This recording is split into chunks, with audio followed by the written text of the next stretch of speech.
Can we practice effective multilateralism by defending a charter that makes 5 nations more equal than others? How much longer will we keep decorating effective multilateralism with the intent of reforming multilateralism with only words and mere lip service? When we see the world's largest democracy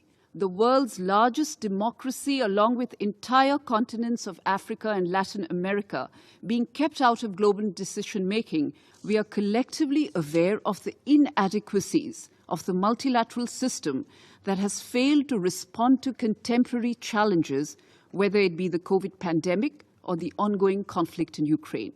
Moreover, significant global challenges such as terrorism, radicalism, climate justice and climate action, disruptive non-state actors, debt and several geopolitical contestations continue to undermine global peace and security.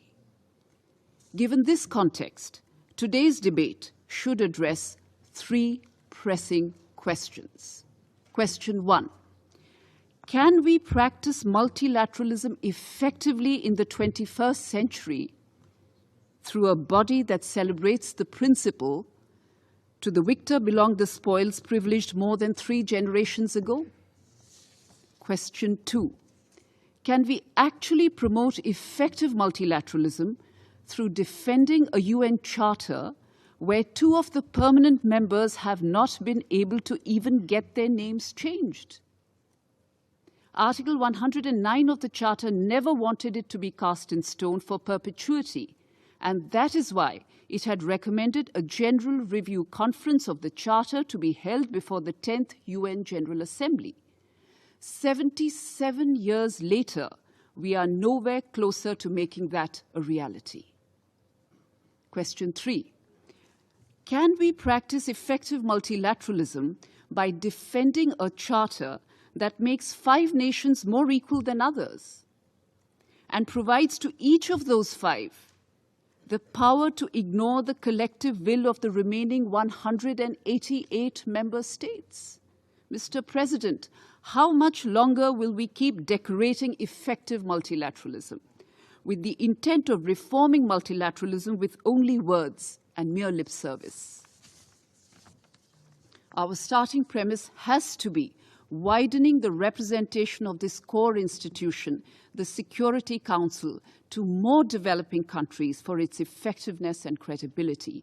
If we continue to perpetuate the 1945 anachronistic mindset, we will continue to lose the faith our people have in the United Nations.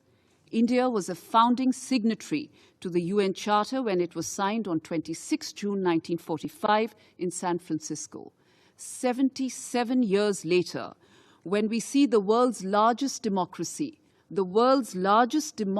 along with entire continents of Africa and Latin America being kept out of global decision-making, we rightly call for a major course correction.